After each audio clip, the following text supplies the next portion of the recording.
পুরো বিশ্ব জানে বাংলাদেশ ক্রিকেট মানেই সাকিব আল হাসান, কারণ পুরো বিশ্বের অলরাউন্ডারদের সেরাদের সেরা যেই সাকিব আল হাসানই। ক্রিকেট খেলুড়ে অন্য দেশগুলোর কাছে একটা সাকিব যে এক আকাঙ্ক্ষার নাম তা তো অনেক আগেই দেখা গেছে।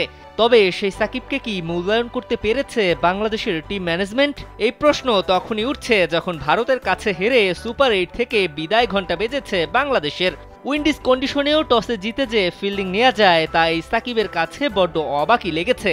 তার মানে কি সাকিবের সঙ্গে কোনো পরিকল্পনাই করেনি টিম ম্যানেজমেন্ট?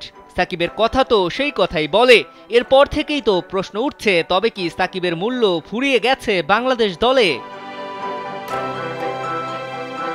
ক্রিকেট ক্যারিয়ারের পুরোটা সময় জুড়ে যেই সাকিব থাকতে চেয়েছিলেন ড্রাইভিং সিটে, সেই আল হাসান কি এখনো আছেন চালকের আসনে? কমিউনিটি ব্যাংক, সবার ব্যাংক। নাকি হয়ে গেছেন স্রেফ একজন প্যাসেঞ্জার মাত্র? বাংলাদেশ দল বলতে পুরো বিশ্ব যাকে চেনে সেই সাকিব আল হাসান জানেন না দলের পরিকল্পনা সম্পর্কে।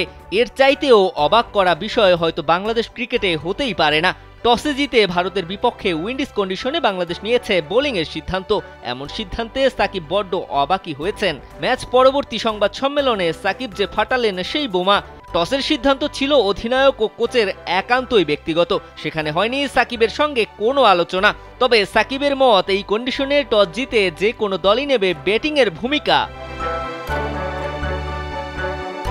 যে সাকিব কিনা 2007 থেকে এখন পর্যন্ত টি-20 বিশ্বকাপের সবকটি আসর খেলেছে, পাশাপাশি উইন্ডিজদের এই কন্ডিশন যার নখদর্পণে সিপিএল এর কল্যাণে, সেই সাকিব জানেন না টসে জিতলে কোন সিদ্ধান্ত নিবে টাইগাররা। তবে কি নক্ষত্রের মূল্যায়ন করছে না বাংলা, নাকি দলে চলছে হাতুরু সিংহের একনায়কতন্ত্র কায়েম করার চেষ্টা?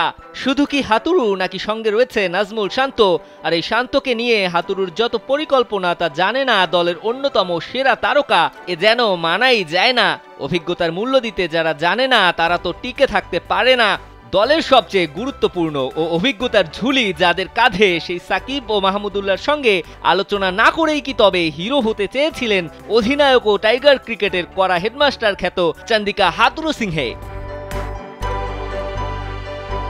দিবাকর চৌধুরী, কালবেলা।